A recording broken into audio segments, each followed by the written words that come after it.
Alors, eh bien, bonjour et bienvenue à tout le monde pour cette nouvelle session Connecté Né. Il y a quelques personnes qu'on n'a pas l'habitude, que j'ai moins l'habitude de voir à ce genre de rencontre. Alors, je vais juste rappeler vite fait pour ceux qui ne me connaissent pas ou qui ne m'ont jamais vue. Je m'appelle Claire et je travaille à la FAV Vitalité 55+, en tant que coordinatrice de projet. Et donc, Connecté Né, c'est un programme qu'on a de conférences, discussions, activités, jeux en ligne chaque 2 semaines, tous les mardis, enfin tous les 2 mardis à 14 heures. C'est un programme qui est financé par la FAFC, donc qui est la Fédération des aînés et aînés francophones du Canada, donc au niveau national, et par le gouvernement du Canada par le biais du programme Nouveaux Horizons pour les aînés. Pardon. Donc aujourd'hui, le sujet du jour, c'était donc pourquoi on a décidé de faire ce sujet, parce que on est un petit peu en avance, une petite semaine, mais dans une semaine, lundi prochain, ce sera la journée nationale des peuples autochtones. Et bon, j'aurais aimé que le Connecté Né tombe le 22, mais bon, c'est arrivé que c'est tombé cette semaine. Donc le sujet du jour, c'est la résurgence des peuples autochtones des plaines. Et c'est donc Jérôme Mélenchon de l'Université de Regina qui avait proposé ce sujet. Enfin, on avait proposé de faire un sujet sur les autochtones des plaines et ensuite on en est venu à ce sujet. Je ne sais pas si je vais vraiment faire le détail du sujet à venir. Par contre, je vais vous faire un petit récap sur qui est Jérôme rapidement. Et après, je te laisserai la parole. Donc, Jérôme, tu es professeur agrégé à la Cité Université francophone de l'Université de Regina, ici en Saskatchewan. Et tes recherches, elles portent notamment sur la réconciliation entre peuples autochtones et allochtones et sur la vie politique des communautés francophones en situation minoritaire. Je pense que j'ai fait le tour, donc je vais te laisser la parole et puis si jamais il y a des questions ou un souci, n'hésitez pas à m'envoyer un petit message dans le chat ou à voir avec Jérôme si vous avez des choses à lui demander. Voilà, merci beaucoup. Merci beaucoup d'être ici. Merci Claire de l'invitation aussi. Je suis heureux d'être là. Quand on a parlé au départ d'un sujet possible autour des peuples autochtones, j'ai assez rapidement pensé à cette idée-là. C'est un peu un survol des réalités vécues par les peuples autochtones des plaines. On va faire beaucoup d'histoires assez rapidement. Et puis, on va s'arrêter un peu sur la période contemporaine aussi. Ça va être bonne manière de suppléer un peu à la haute représentation que vous avez eue il y a un petit bout de temps.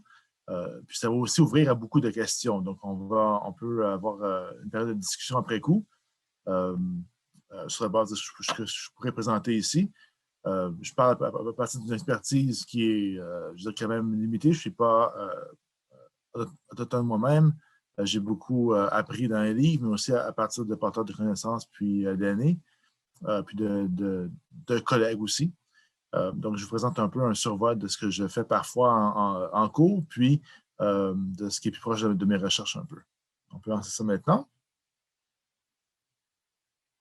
Donc, vous pouvez jouer avec vos préférences ici, avec les paramètres pour me mettre en plus gros ou en plus petit, selon si vous voulez me voir ou non. Moi, je vous vois sur mon écran ici pendant que je vous parle. Voilà. Donc, je vous parle de Otskanaka Asastaki, qui est un ancien nom pour la ville de Regina, sur les terres du traité 4 et sur les territoires traditionnels de Nehiyawak, Anishinaabeg, Dakota, Lakota, Nakoda, et aussi la patrie des nations métisses, Michif. Ce genre d'énoncé de reconnaissance du territoire, on le fait de plus en plus souvent. Parfois, c'est un peu ritualisé. Ça n'a pas nécessairement toujours un sens par rapport à ce qui est dit ou qui le dit ou dans quelles circonstances on le dit. Aujourd'hui, je prends comme point de départ, en fait, pour ce que je vais expliquer, ce dont je vais vous parler. Pour moi, c'est le genre d'énoncés qui peuvent contribuer à l'éducation, qui peut être un rappel, une réflexion sur ce que nous faisons ensemble aujourd'hui, ce dont on va parler. Parfois, ça ne sert pas à grand-chose, sauf à affirmer un certain souci, si on veut, pour l'équité. Donc, quand on parle de Otskanaka Asastaki, ce sont des mots en Nehiyawewin ou cri des plaines. qui signifie tout simplement là où les eaux sont empilées. Quand on parle du traité 4, hein, c'est le traité qui permet la coexistence des peuples autochtones et allochtones. Hein. Quand on dit allochtones, c'est les peuples qui viennent d'ailleurs, tout simplement, qui viennent d'autres terres. Le traité 4 a été signé en 1874. Ça devait être pour un partage du territoire et pas pour une cession hein, du territoire. L'idée n'était pas du côté des peuples autochtones de donner le territoire ou de le vendre au Canada. Puis on voit de plus en plus de recherches qui montrent que ça n'aurait pas été expliqué comme ça non plus. Hein, donc, en fait, le statut juridique du Canada n'est pas aussi solide que ce qu'on a pu penser. Quand on parle des territoires traditionnels, on parle des peuples où les territoires où les peuples nommés ici vivaient, continuent à vivre aujourd'hui, là où leurs cultures ont été développées.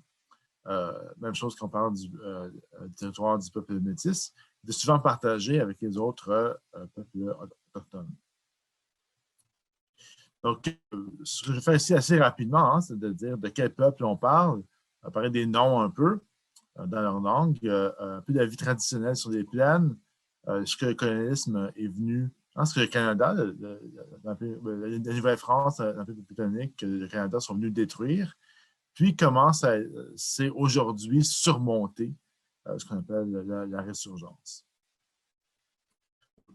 Juste un peu de termes ici, hein, c'est pas toujours expliqué, c'est pas toujours clair de qui on parle, de quoi on parle quand on utilise ces mots-là. Donc, le mot autochtone, ou aussi premier peuple, c'est le terme le plus englobant. Ça fait référence au peuple qui va être partout dans le monde. Donc, ce n'est pas simplement au Canada. Donc, c'est simplement les peuples qui sont originaires des endroits qu'ils habitent, souvent qui sont en minorité dans un État, une société qui a colonisé, hein, qui s'est approprié leur territoire puis les ressources où ils vivaient, puis dont les manières d'être, d'agir, de connaître sont liées au territoire hein, qu'ils habitent encore. J'aurais mentionné, hein, les peuples allochtones, ça fait référence tant aux Canadiens non autochtones qu'aux groupes, aux communautés qui sont issus de l'immigration plus récente de partout dans le monde. Il y a une différence entre Premières Nations, Inuit et Métis. Tout ça, ce sont des peuples autochtones. Quand on parle des Premières Nations, au Canada, on parle des peuples qui sont visés par la loi sur les Indiens. Ça peut être aussi une référence à une bande particulière, hein, on peut dire la Première Nation de Maquassé-Séguin, par exemple, hein, qui est une bande particulière. On peut parler des Cris des Plaines en général. Les Inuits, hein, c'est le peuple qui vit plutôt dans l'Arctique. Et puis, les Métis ou Métis, hein, c'est un peuple des plaines sur lequel je vais revenir dans quelques instants. Mais ça va au-delà, hein, disons, du fait d'avoir deux parents de nations différentes. Donc, quand on dit Première Nation, Inuit, Métis, on parle toujours de personnes autochtones dans ces cas-là. Il y a différents noms hein, qu'on donne au peuple des plaines. Je vais vous faire ça rapidement, je n'ai pas passé beaucoup de temps là-dessus. Mais ça vaut la peine de mentionner parce que les noms qu'on leur a donnés du côté souvent français au départ ou britannique aussi, sont soit inspirés des premiers contacts entre Européens et ces peuples-là, ou sont issus des rivalités ou des alliances entre peuples autochtones. Puis en fait, il y a beaucoup de noms donnés aux peuples autochtones qui sont assez péjoratifs. Le nom Mohawk, par exemple, hein, qui n'est pas vraiment aimé par tout le monde, que ça désigne. Eux s'appellent Ganyangaga. Donc, quand on regarde dans l'ouest ici, dans les plaines, le peuple qui a le plus de membres, ce sont les Nehiyawak, une personne qui est Nehiyaw, donc les Cris des plaines. Il y a aussi les Nakawek ou Anishinaabeg hein, dans leur langue, donc on les appelle aussi Saulteaux, c'est donc ceux qui sont les plus connus, mais quand on va au Manitoba, on les connaît plus comme Ojibwe. Il y a aussi le peuple qui s'appelle lui-même Oceti Shekawin Oyate, donc le peuple des Conseils des Sept Feux, qu'on connaît ces jours-ci comme Dakota, puis Nakoda aussi, le vieux nom, encore le plus connu, ce sont les Sioux.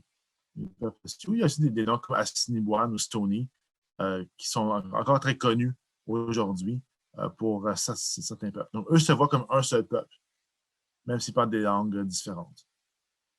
Quand on parle des Pieds Noirs ou Blackfoot, plutôt autour de Calgary, on a les Niitsitapi, donc trois nations alliées, donc les Siksika, les Kainai, puis les Piikani.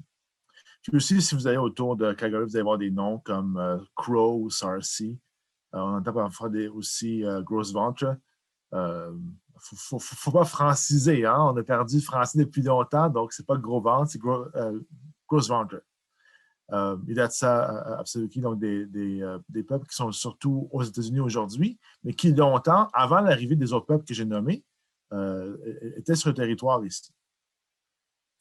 Donc ça va rapidement, mais ça, juste un rappel, quand on parle des peuples autochtones des plaines, on parle de ces peuples-ci. Plus au nord, on parle de les Wood Cree ou encore des Denetsulin ou de Dene. Donc, il y a d'autres peuples qui vivent plus loin au nord. Là, on parle de groupes culturels différents. Les Métis, c'est un cas particulier parce qu'il y a beaucoup de malentendus par rapport à qui est Métis et qui ne l'est pas. Donc, c'est un enjeu politique important. Quand on parle des Métis en relation au peuple autochtone, on parle d'une nation qui a une souveraineté, qui a une histoire, qui a une langue, qui a une culture spécifique. Je ne vais pas vous lire tout ce qui est ici, tout vous réexpliquer ça. Mais l'enjeu principal ici, c'est que être métis ou métif, ce n'est pas avoir un parent autochtone puis un parent blanc ou européen ou d'ailleurs dans le monde. La langue française donne deux termes comme ça. Donc, métis avec un petit M, un M minuscule, être métissé, c'est en effet avoir deux parents d'origine différente. On entend beaucoup ça en France, dans les Caraïbes aussi. Donc, il y a beaucoup de personnes métisses qui seraient normalement ici appelées noirs, parce qu'ils ont, par exemple, un parent blanc ou un parent noir, des personnes métisses qui sont métisses depuis plusieurs générations. Ici, tandis que quand on parle du peuple métis, de plus en plus en français, on dit méchif, qui est dans la langue méchif aussi, parce que là, on parle d'un peuple qui a sa propre langue, la langue méchif, son histoire, sa culture, ses références culturelles, qui a eu sa propre gouvernance, sa propre autonomie, donc qui est un peuple autochtone. Pour être métis, il faut avoir au moins un parent métis. C'est comme être citoyen d'un pays. Donc, si on a un père Nehiyaw, qui les plaine, et une mère d'origine européenne, blanche, l'enfant ne sera pas métis, il va être Nehiyaw et canadien, ou Nehiyaw et blanc. Donc, il est blanc. Si un enfant a un parent métis puis un parent gris, l'enfant va être métis et gris. Donc, il y a l'idée du métissage, c'est pas juste qu'un peuple est métis, mais ça amène à beaucoup de malentendus. Puis, il y a aussi des groupes qui réclament des droits comme métis parce qu'ils ont un ancêtre il y a longtemps qui était autochtone. Ça, c'est une toute autre chose. Puis, beaucoup de peuples autochtones critiquent ça parce que ça empiète.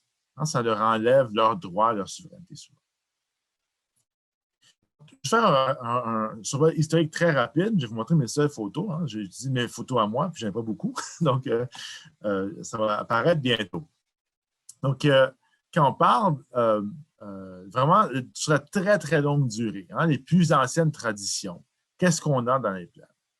D'abord, il faut dire qu'il y avait de l'agriculture dans les plaines. C'est bien documenté maintenant, même si on continue à l'oublier ou à dire qu'il n'y en avait pas. Donc, les peuples autochtones, pour la plupart, pratiquaient une agriculture à plus ou moins grande échelle. Une gestion de l'eau, on pouvait décider du cours que les ruisseaux et les rivières pourraient prendre en travaillant ces cours d'eau-là directement ou en plaçant des castors aux bons endroits pour gérer ça. On vivait de la chasse à pied de divers gibiers, tant les petits gibiers que les chevreuils ou les bisons. Autour d'environ 2000 ans, il y a une transformation. On sait tout ça grâce aux histoires, mais aussi à l'archéologie.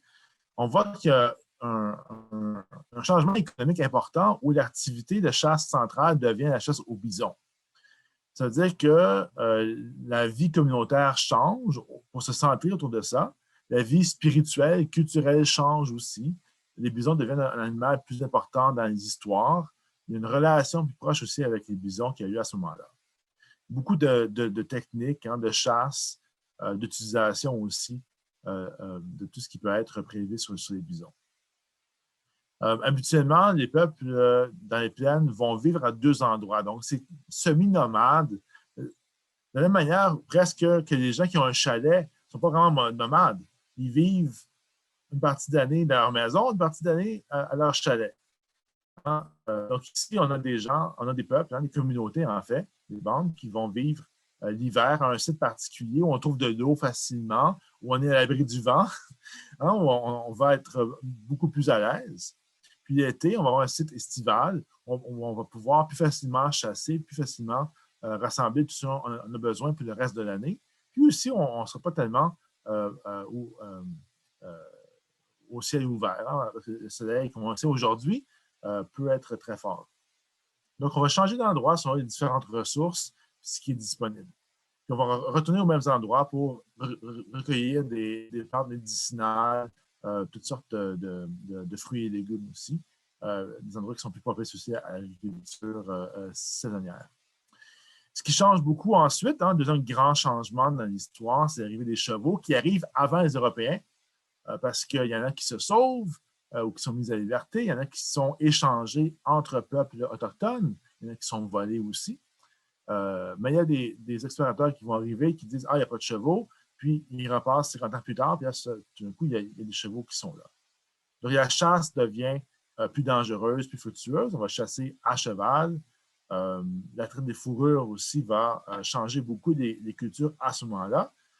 Ça va mener à des compétitions, mais à beaucoup de richesse aussi à ce moment-là, qui est un peu différente de la richesse qui était là auparavant. Mais on vit très bien.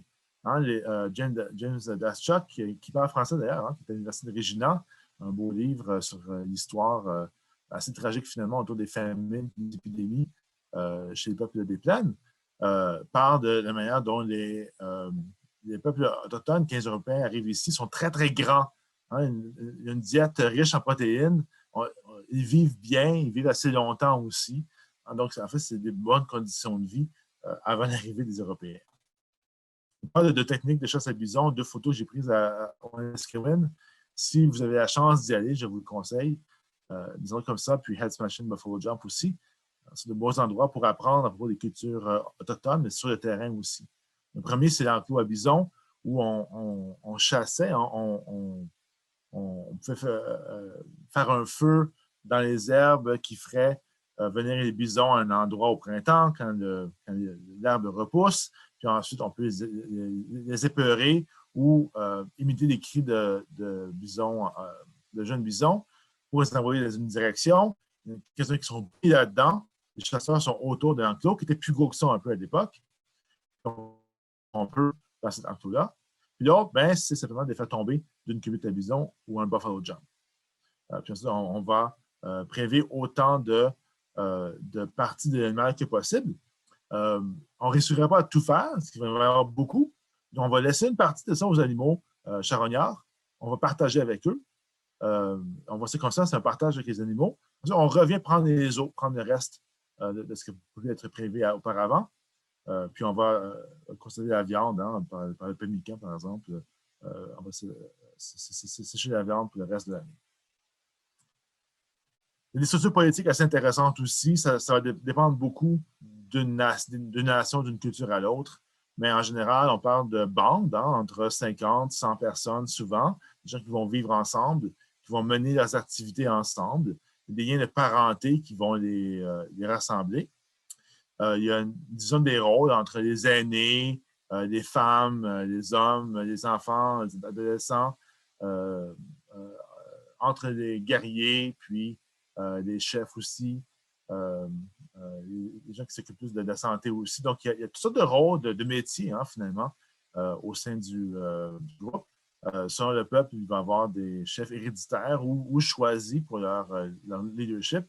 beaucoup de liberté dans le choix des bandes avec lesquelles on vit. Puis ensuite, des rassemblements entre bandes plus larges, des tribus.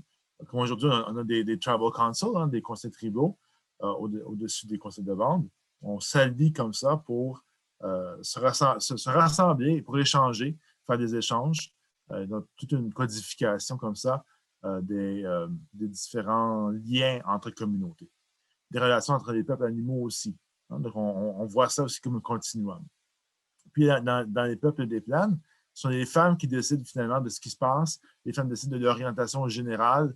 En temps de crise, elles peuvent aussi, elles vont souvent interrompre ce qui se passe pour décider de ce que la communauté va faire. Donc, le rôle des chefs est relatif au rôle des femmes qui sont à la fois derrière et autour d'eux aussi. Donc, quelques éléments du colonisme, tout ça va changer assez rapidement. Donc, c'est très, très chamboulé. Donc, je vous donne des exemples ici, ce n'est pas complet. Un premier exemple important, c'est la loi sur les Indiens, ce qu'on appelle en anglais des Indian Act. Ça commence en 1857, ça va prendre plusieurs noms, ça va être modifié à plusieurs reprises jusqu'aux années 1950, même 1980. L'idée de ces lois-là, c'est ce qu'on dit au début, civiliser, puis parce que les peuples autochtones n'acceptent pas l'aide qu'on leur offre si gentiment, on va les forcer à prendre l'aide, on va les assimiler de force. La loi aux Premières Nations, mais pas aux Métis, parce que les Métis, on pensait puisqu'ils étaient déjà plus européanisés, on pensait qu'ils s'assimileraient plus facilement. C'était mal comprendre ces cultures-là. Les Inuits, c'est venu plus tard aussi. Il y a eu moins de contacts avant les années 40 ou 50. C'est la guerre froide qui a beaucoup joué là-dedans. La loi sur les Indiens, qu'est-ce qu'elle fait? On veut convertir les peuples autochtones aux religions chrétiennes, aux cultures d'origine européenne, donc le même type d'éducation, le même type de vie quotidienne qu'on veut qu'ils prennent. On veut changer leur économie pour l'agriculture. Ça fonctionne bien parce qu'on tue tous les bisons en même temps aussi. On va éliminer les distinctions, donc on ne veut plus qu'ils existent comme bande ou comme peuple. On va coder, c'est le gouvernement canadien qui va décider de qui est autochtone puis quelles sont les structures finalement. On va remplacer les chefs par des conseils de bande élus. On va venir des élections, on dit que c'est pour démocratiser, mais en fait, on défait la gouvernance par consensus qui fonctionnait très bien pour que tout le monde puisse participer. Puis, on instaure une hiérarchie. Une personne qui va décider pour toutes les communautés sans consensus nécessairement. On pourra en parler si vous voulez. On va enlever un statut aux femmes. On va s'assurer qu'elles perdent leur droit de participer à la vie politique.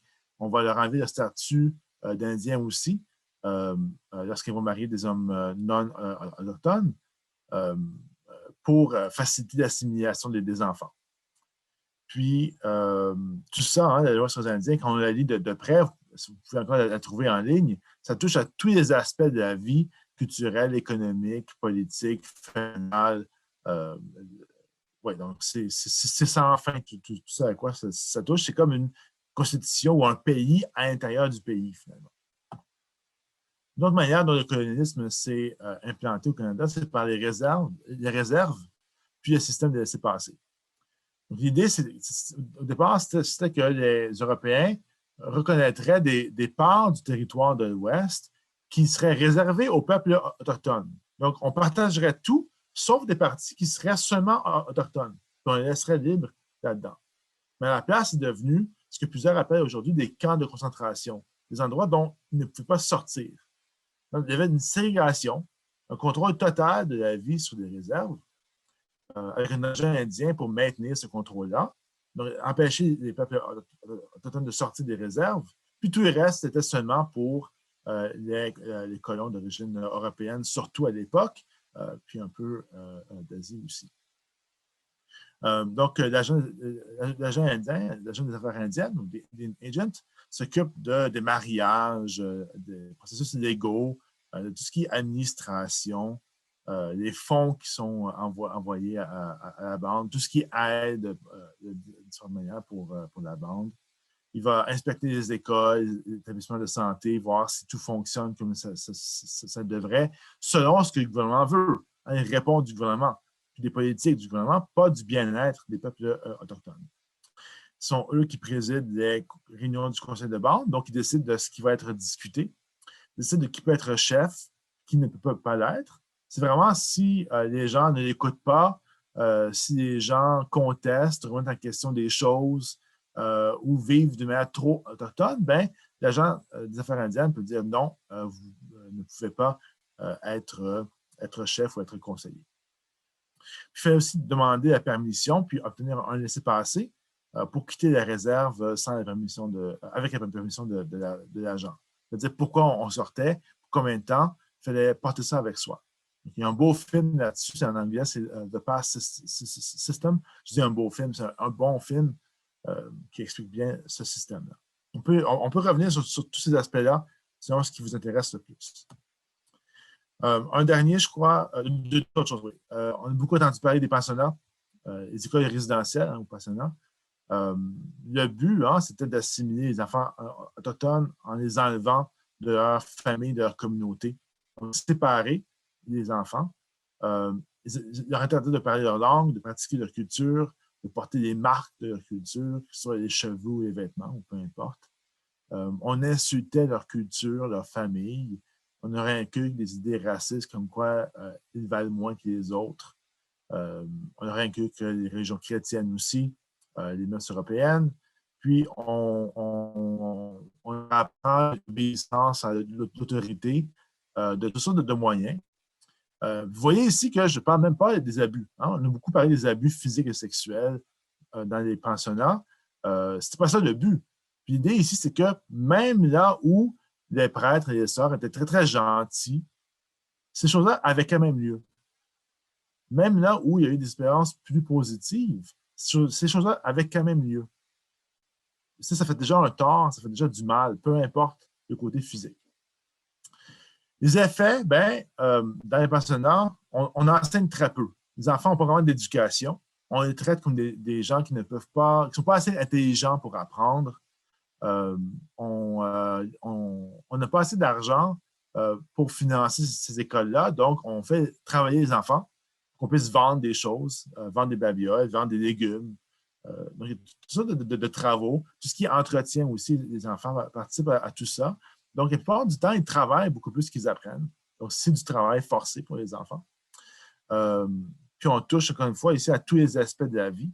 Puis, ça fait que quand les enfants retournent dans la communauté, ils ne peuvent pas fonctionner dans la société autochtone parce qu'on ne leur a pas permis d'apprendre ce qu'il leur faut pour ça. Souvent, il y a une honte de leur langue aussi, une honte de leur culture. Mais on ne leur a pas assez appris pour fonctionner dans un contexte canadien. Donc, ils sont vraiment perdus là-dedans. Ça, c'est en plus de tous les traumatismes liés aux pensionnats eux-mêmes, puis à tous les abus qui ont lieu là. Puis, dernier aspect dont je vais parler, c'est qu'on a interdit des cérémonies, toutes les cérémonies ou presque. Ça a commencé en 1884, puis c'est vraiment étendu en 1895. On parle, par exemple, de la danse de la soif ou danse du soleil, la Sundance, qui est une des occasions pour tous les peuples des plaines de très, très loin de se rassembler, échanger, apprendre les uns des autres, pour faire des échanges économiques aussi, maintenir une diplomatie. Donc, c'est vraiment central. Ce n'est pas juste une cérémonie religieuse. Il y avait ça aussi. En fait, ces interdictions-là, dont on a beaucoup parlé dans à différents endroits, ces interdictions-là qui pouvaient faire que les personnes autochtones pouvaient aller en prison pour pratiquer des cérémonies religieuses, spirituelles ou simplement culturelles. C'était même pas légal d'interdire. Il n'y avait pas de loi contre ça. C'était fait sous l'autorité des prêtres et des agents des affaires indiennes. La GRC refusait souvent de le faire parce que c'était pas légal. C'était pas une loi qui pouvait en forcer. Puis ensuite, la loi a été changée en 1918 pour permettre ce genre d'intervention-là. Mais les cérémonies continuent tout de même. C'est souvent caché. Aujourd'hui, il y a un travail qui est en cours pour rapiécer plusieurs des cérémonies. Mais je connais, par exemple, quelqu'un qui s'occupe des Sundance, des danses du soleil pour la région ici. Ça continue encore aujourd'hui, ça a été maintenu en cachette au risque des gens qui le faisaient. Donc, on en vient au sujet. Hein? On parle d'une résurgence, mais c'est une résurgence. C'est juste qui revient, hein, qui a été enterré ou qui a été enfoui ou poussé sous la surface de l'eau, de la terre pour un bout de temps. Et ça revient maintenant. Donc, on parle de tout ce qui existait avant le colonialisme canadien, qui a permis la présence des personnes autochtones ici, qui a poussé ça en dessous. Maintenant, ça revient. Donc, il faut expliquer tout ça pour comprendre ce que ça veut dire ici.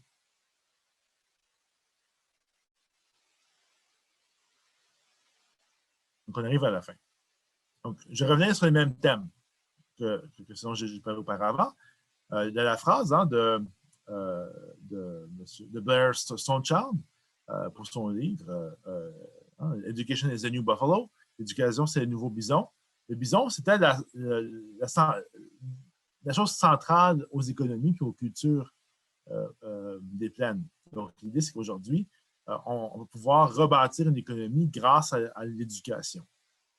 Donc, qu'est-ce qui se passe? Bien, après les pensionnats, les communautés autochtones, les bandes, les conseils tribaux, selon l'endroit où on se trouve, ont repris le contrôle des écoles. Mais il n'y a pas assez de fonds pour les faire fonctionner. Mais les enseignants sont moins payés. Il y a moins de fonds par enfant. C'est souvent, si on compare combien d'argent par enfant va dans les écoles sur les réserves ou même dans les quartiers plus autochtones dans les villes, il y a environ 60 sous ou 80 sous comparément à 1 $ par enfant non autochtone. Donc, on finance ça beaucoup moins. Puis, il y a souvent des besoins de mettre les choses à jour au-delà même d'un enseignement qu'on considère comme normal. Donc, toutes les ressources pédagogiques, tout ce qui est l'aide aux enfants, tout ce qui est ordinateur, tout ça, il n'y a aucun moyen de payer pour ça. Si on n'arrive même pas à payer les nécessités habituelles. Donc, il y a le contrôle des écoles sans les fonds nécessaires pour le faire. Il y a un gros problème par rapport à ça. Il y a une transmission des savoirs traditionnels qui continue. C'est le rôle des gardiens du savoir qui vont passer ça de manière traditionnelle, dans les bons endroits, au bon moment. C'est beaucoup d'accompagnement et d'apprentissage pratique. Ça, c'est une partie importante de l'éducation. La possibilité de développement économique aussi, grâce aux gens qui poursuivent des études, puis qui lancent toutes sortes d'entreprises qui peuvent participer à toutes sortes de services aussi, d'offres de services. On peut rentabiliser plusieurs choses comme ça. Il y a une revivification aussi des langues autochtones. Quand on parle de la vitalité du français, on s'en inquiète beaucoup. C'est pas pire pour les langues autochtones, puis il n'y a pas vraiment de programme comparable à ce qu'il y a pour le français. Il y a une mention des langues autochtones. Je n'ai pas encore pu lire le projet de loi qui est déposé aujourd'hui, mais on le mentionne en tout cas dans le résumé. Donc, ça se passe. Il y a des programmes pour que les gens puissent réapprendre leur langue. C'est beaucoup plus facile pour le Nehiyawewen, ou le cri des plaines, que pour d'autres.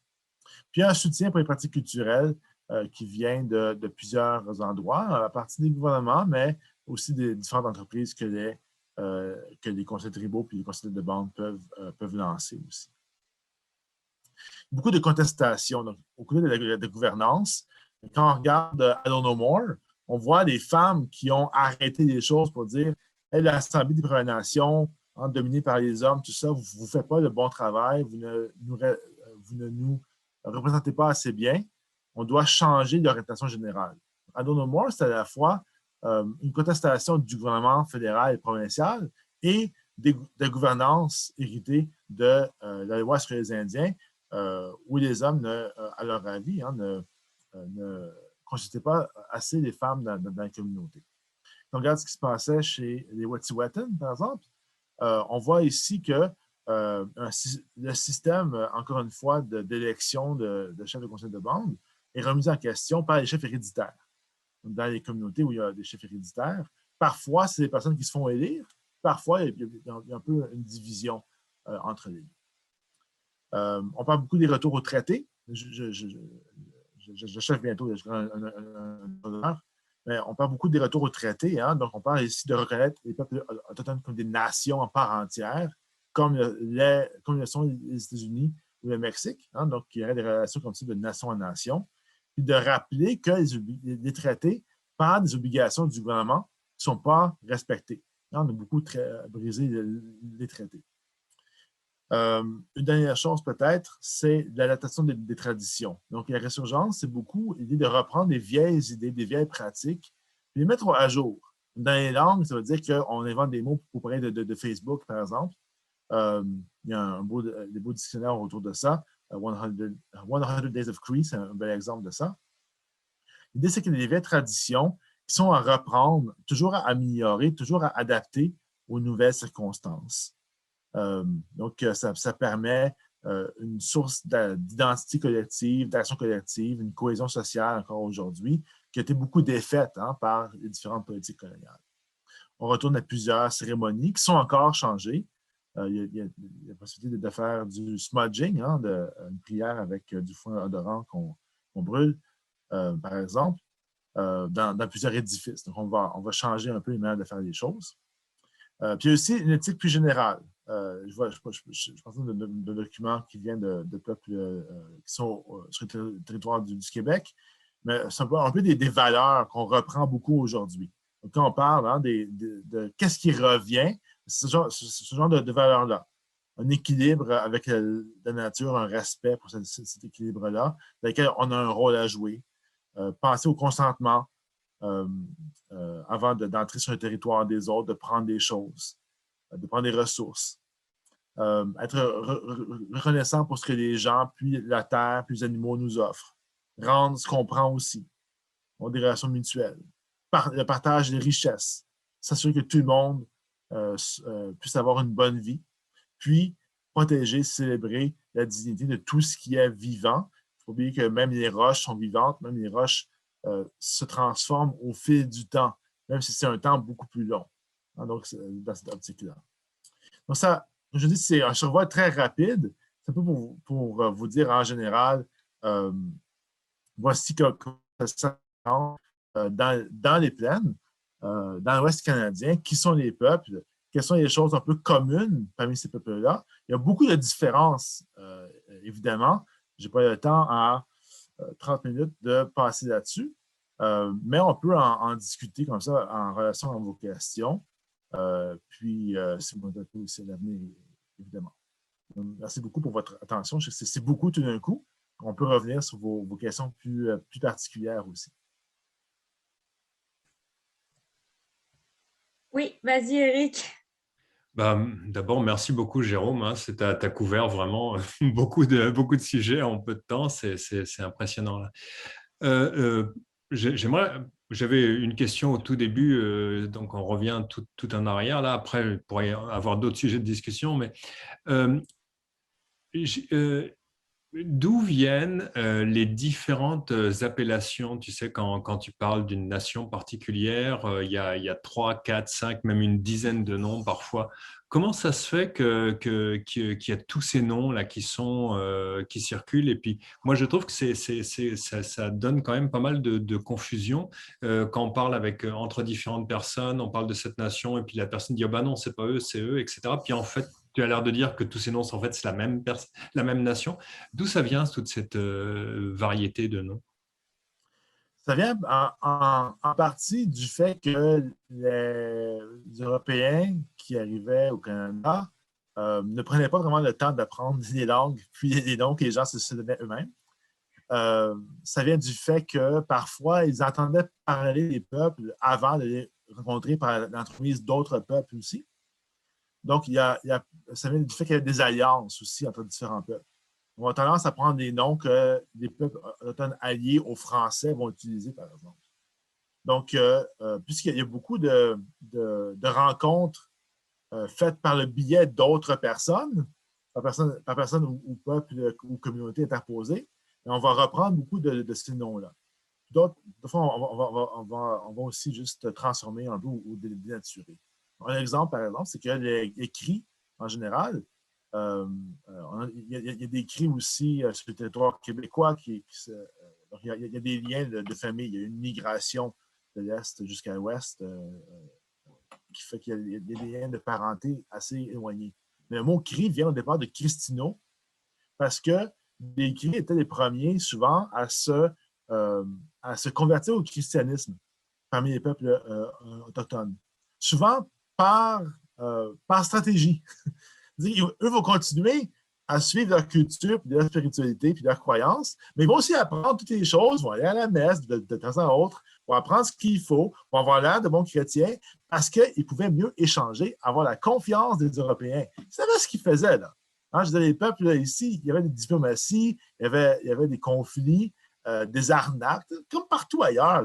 On a des astuces comme ça. Et Cristino, hein, l'écrit était appelé Cristino par les Français, parce que c'était des chrétiens. De manière de parler d'eux comme chrétiens. Puis, évidemment, c'est devenu cri, finalement. Donc, ça, c'est un exemple.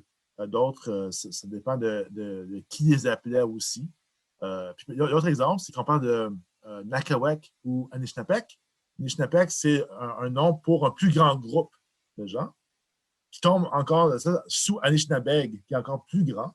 Nakawek, c'est vraiment plus ce qu'on appelle Saulteaux, dans à peu près la Saskatchewan, à peu près. Tandis que ce nom-là n'est pas vraiment utilisé sur le territoire manitobain. Puis Saulteaux, ça vient que ces gens-là ont été connus par les Français autour du Sault Sainte-Marie. Donc, c'est les gens du Sault. Donc, c'est plein de choses comme ça. Puis des fois, on ne sait même pas d'où ça vient.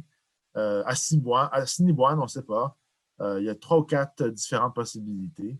Même Cristino, c'est pas tout le monde qui est d'accord là-dessus. Puis quand on parle aux gens des peuples autochtones qui connaissent leur langue, souvent ils vont dire ça vient de tel endroit ou tel endroit. Donc, même si on voit l'histoire écrite des noms français pour les peuples autochtones, eux vont avoir leurs propres histoires d'où leurs noms français viennent. Hein, donc, oui, c'est une longue réponse au fait que on donne des noms comme ça, un peu de manière hasardeuse. Est-ce que quelqu'un a une autre question? Ah, c'est Michel. C'est vraiment intéressant tout ce que tu as dit aujourd'hui, puis ça va avec l'autre formation qu'il y avait eu avant aussi. La question que je me pose, c'est comment j'imagine que ça va être au niveau des écoles qu'il va falloir faire beaucoup de travail pour que l'histoire des Premières Nations, Inuits et Métis soit connue, mais c'est toujours la problématique. Il ne faudrait pas que ce soit un curriculum qui soit uniquement développé par les, je vais le dire de même, par les Blancs, là, par les Autochtones. Il faudrait vraiment qu'à ce moment-là, les Premières Nations, en tout cas, les groupes de ces 3 groupes-là participent à quelque chose qui ait de l'allure pour qu'on comprenne beaucoup mieux. C'est une histoire, de toute façon, qui fait penser à l'histoire des francophones, aussi inconnue d'un bord que de l'autre dans nos populations. Oui, puis quand on regarde ce qui se fait au ministère de l'Éducation, en fait, il y a des consultations, il y a des comités. Il y a ça pour les francophones aussi, d'ailleurs. J'ai la chance d'y participer, mais il y a ça aussi pour tout ce qui est contenu lié au peuple autochtone. Il y a une consultation, un processus où on va faire intervenir beaucoup des connaissances qui viennent des peuples autochtones eux-mêmes. Donc, ce sont des gardiens de connaissances, gardiens du savoir, des communautés reconnus par ces communautés-là, qui vont donner beaucoup d'informations, qui vont passer dans les manuels de cours. Un des problèmes, c'est comment faire passer ça aux enseignants. Il y a un cours obligatoire à l'université, hein, Introduction aux études autochtones, que vous avez eu en 30 minutes, que je donne d'habitude en 15 semaines. Mais on fait ça, hein, c'est juste ça, mais plus en profondeur. Puis, après ça, c'est à peu près tout. On en parle un peu à gauche et à droite. Ça, c'est pour ceux qui étudient maintenant. La majorité des enseignants, enseignantes dans la province n'ont pas pris de cours sur les études autochtones puis doivent quand même enseigner un curriculum. C'est un véritable problème qu'on a en termes de comment former les gens qui n'ont pas beaucoup de temps pour être formés? Comment la faire de manière authentique aussi, avec autant de contacts possible avec les peuples autochtones eux-mêmes? Ça, c'est une grosse question à laquelle on doit faire face maintenant, parce qu'on voit que oui, il y a beaucoup de choses qui sont belles dans les programmes d'études, mais elles ne sont pas nécessairement enseignées parce qu'il y a un manque de formation, parce que les enseignants et enseignantes sont mal à l'aise, parce que c'est peut-être vu comme secondaire. Il faut vraiment se concentrer sur les matières les plus importantes. Évidemment, avec la pandémie, l'enseignement à distance, ben, tout ça prend le bord assez vite aussi. C'est ça que enfin, là, tu parles de l'université, mais donc l'histoire autochtone n'est pas du tout enseignée aux élèves quand on est petit, là, au Canada, du grade jusqu'au grade, je ne sais pas combien, 12, non? Où il n'y a pas du tout d'histoire des peuples métis qui est enseignée? Si. En fait, c'est que je suis passé de l'un à l'autre, mais oui. Donc, à l'université, pour les futurs enseignants, il y a un cours, puis un peu de contenu ici et là. Puis ensuite, ces enseignants-là doivent aller enseigner ce qu'il y a dans les programmes d'études. Il y a des contenus à chaque année, mais ce n'est pas tout le monde qui est en position de le faire, qui est bien formé pour le faire, qui est à l'aise ou qui voit la nécessité de le faire. Donc, c'est souvent laissé de côté. Ça dépend vraiment de l'enseignant. C'est ça qui fait la grande différence. Dans ce que tu montrais, là, il y a des choses qui ont continué à se faire malgré les interdictions, certaines cérémonies, etc. Par contre, ce que tu mentionnais, et puis bon, effectivement, j'en avais un peu entendu parler, mais je n'avais pas une image claire là, de ça, c'est que tu mentionnais en fait que les femmes avaient un rôle très, très important au niveau décisionnel, au niveau nomination des chefs, etc. Rôle qui leur a été interdit, donc d'après ce que je comprends, à la fin des années 1800. Comment se fait-il que ça, ce soit pas quelque chose qui se soit conservé implicitement? Parce que la femme autochtone a beaucoup perdu dans la société actuelle. Et puis, bon, quand on voit justement tous les mouvements où d'essayer un peu de remonter le statut de la femme, les problèmes de femmes autochtones abusées, et puis c'est pas seulement abusé par les Blancs, c'est abusé aussi par les les gens de leur propre culture. Donc, comment ça se fait que cette culture, comment dire, pas cette gouvernance, mais ces relations hommes-femmes est tellement changée qu'elle ne soit pas restée implicitement malgré les interdictions? Disons c'est quand même resté parce que c'est beaucoup ramené maintenant. Mais il y a une force incroyable dans la société canadienne, comme dans les sociétés d'origine européenne en général, pour me cantonner à ça, en termes de domination masculine. Ça, quand on regarde le mélange de l'autorité des prêtres, l'autorité des agents des affaires indiennes, l'autorité du gouvernement, puis tout ce qui a été fait aussi pour empêcher que les femmes aient ce rôle-là, de manière très, très délibérée. On voit assez vite que on a vraiment poussé sur les structures qui maintenaient le rôle des femmes. On a enlevé ces structures-là. Tout le reste, si on ne peut pas pratiquer une chose, si on ne peut pas le faire, ça va s'oublier, ça va se perdre. Mais quand même, quand on voit au moment de Along No More, la chef Teresa Spence de la nation d'Ottawa-Piscott qui fait une grève de la faim. La plupart des leaders qui ont lancé Along No More aussi, ce sont des femmes. Beaucoup de chefs héréditaires sont des femmes aussi. Puis il y a beaucoup d'aînés aussi dans les communautés autochtones qui sont des femmes qui ont toujours continué quand même à essayer d'aiguiller les choses. Ce qui se passe souvent, c'est que il y a comme un système d'autorité formelle, officiel, puis un système informel. Les femmes ont toujours gardé un pouvoir très informel, surtout entre femmes. C'est-à-dire que peu importe ce que les hommes vont faire là-bas, peu importe ce que eux disent, les femmes vont continuer à maintenir ces choses-là aussi. Ils vont régler leurs problèmes entre elles, vont trouver des manières d'orienter un peu mais la vie familiale autant que possible. Donc, il y a ça. Puis il faut dire aussi que l'expérience des pensionnats a beaucoup d'effets, la capacité à vivre en communauté, à vivre en famille. Quand on grandit sans parents, c'est-à-dire qu'on connaît, nous méprise ou nous maltraite, c'est clair qu'après ça, c'est très difficile d'avoir un rôle fort, disons, dans la communauté après ça aussi. Donc, il y a un effet différent des personnels sur les femmes, où on inculque aussi la domination masculine, ce qui donne un pouvoir aux hommes dans ce cadre-là, puis qui enlève un pouvoir aux femmes.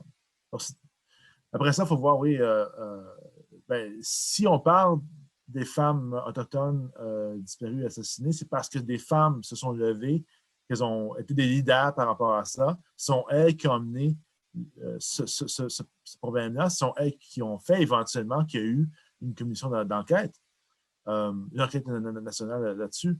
Ce sont des femmes qui ont fait ça. Donc, il y a quand même ce rôle-là qui est resté, qui a continué par là aussi.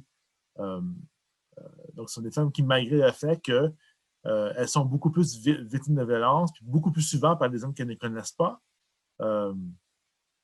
donc beaucoup plus souvent hein, par des Blancs que si on compare la plupart des violences contre les femmes, c'est par des hommes qu'elles connaissent, leur communauté. Pour les femmes autochtones, c'est beaucoup plus souvent par des hommes qui ne connaissent pas l'extérieur de leur communauté. Donc, il faut faire attention à ça aussi. Oui, évidemment, ça vient des communautés aussi, comme la violence masculine envers les femmes en général. Mais c'est beaucoup moins le cas. Ce qui fait que c'est un problème aussi colonial. OK. Parfait. Merci. Oui, vas-y, Michel.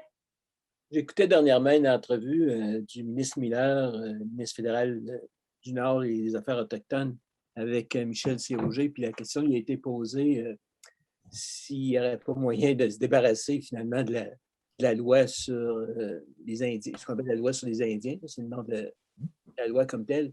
Le ministre semblait favorable, il semblait dire que le gouvernement libéral, en tout cas, avait l'air d'être assez ouvert là-dessus, mais il disait, en tout cas, j'ai aimé un peu son approche, il disait, oui, on peut l'enlever, mais il va falloir que ça se fasse avec les communautés, les Premières Nations, qu'on travaille quelque chose, une relation avec ça. Il y a un grand paradoxe avec la loi sur les Indiens parce que ça menait à toutes sortes de problèmes, surtout. Mais c'est aussi que les seules protections qui existent sont là-dedans. Donc, la protection pour les réserves, la propriété commune des réserves qui font que personne passe.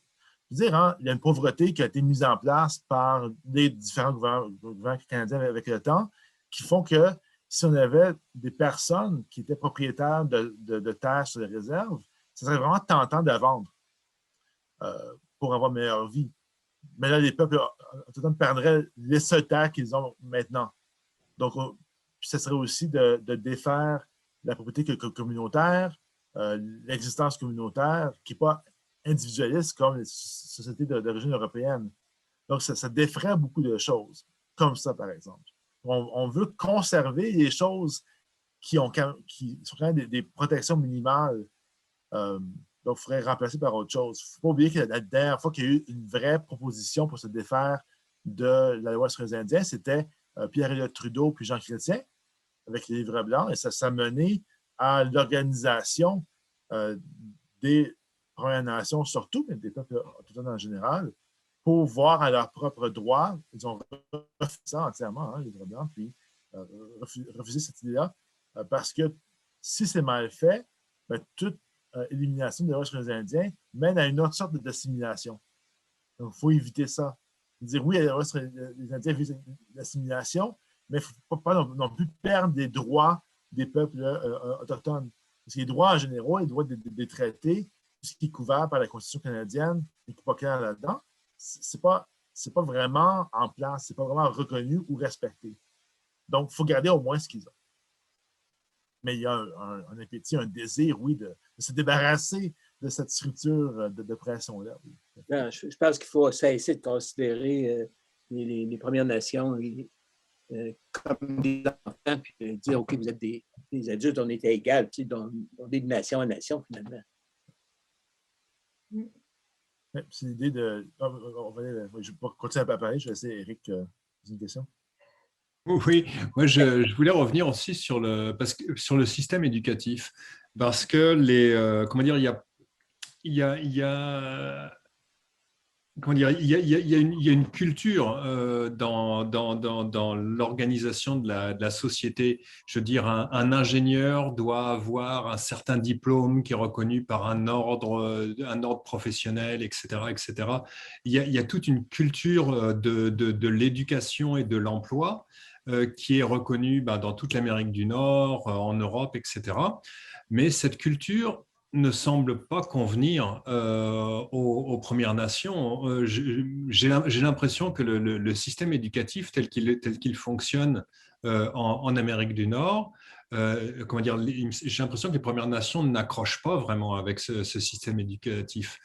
Mais comment on peut faire avec ça? Parce que si la façon d'enseigner les choses, la façon d'être diplômé, la façon d'apprendre un métier, si ça ne convient pas à la culture des Premières Nations, comment on peut intégrer en fait les deux groupes? Comment ça peut se faire qu'un monsieur des Premières Nations va devenir ingénieur des ponts et chaussées et puis construire des ponts, qu'une madame va pouvoir devenir première ministre ou quoi que ce soit, s'il n'y a pas, comment dire, une reconnaissance un peu des différentes valeurs, c'est tout un problème, ça, le système éducatif.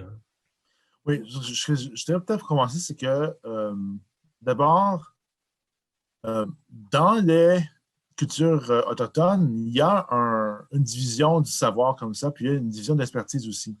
Donc, on parle souvent des années d'un communautaire comme elders. C'est un terme religieux, en fait, qui vient de religions chrétiennes et pas des peuples autochtones eux-mêmes. Ce mot-là a pas vraiment de sens dans les cultures autochtones. Ce que nous, on appelle aînés, dans les communautés autochtones, en fait, c'est des personnes, des gardiens du savoir qui ont toute une vie, hein, qui parlent aussi avec l'expérience d'une vie. Mais en fait, les gens vont se spécialiser.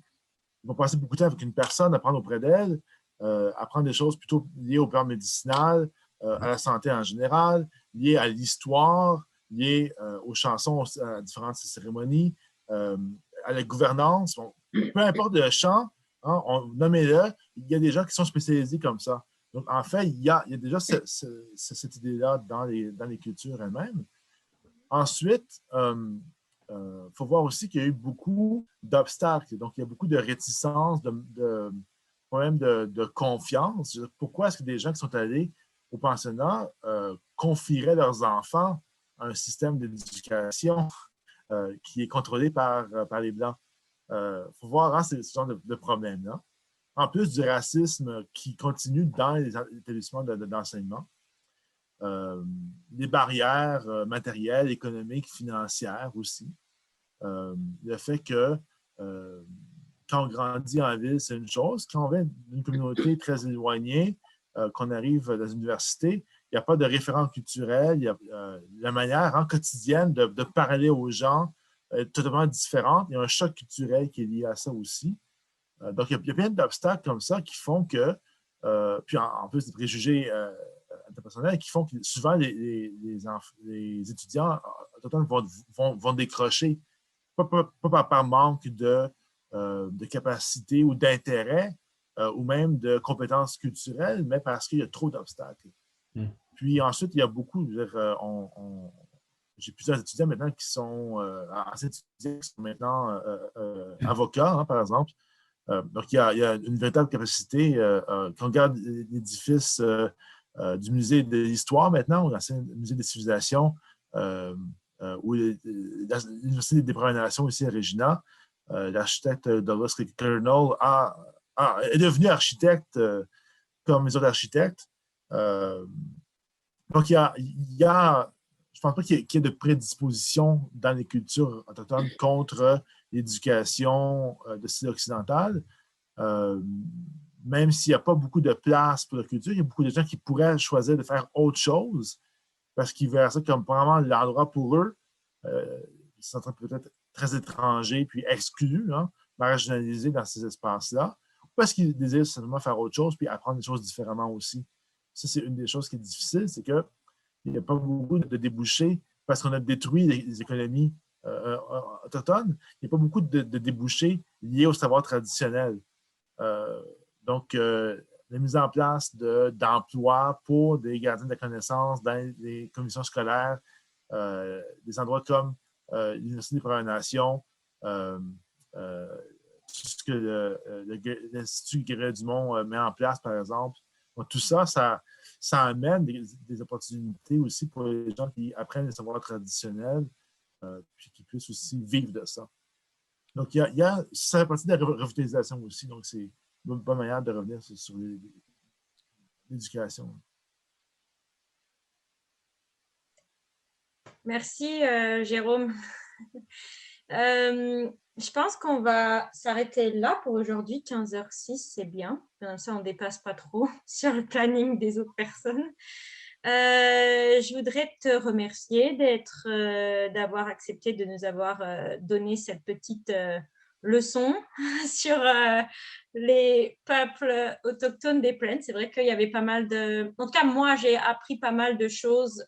Déjà parce que je n'ai pas eu l'occasion d'apprendre avant. Puis, ça permet toujours de remettre un peu, je ne vais pas dire les pendules à l'heure, mais de faire un peu... Parce que comme disait Eric, parfois, on a pas mal de confusion, tout ça. Donc, bon, ça ne fait pas de mal, un petit rappel.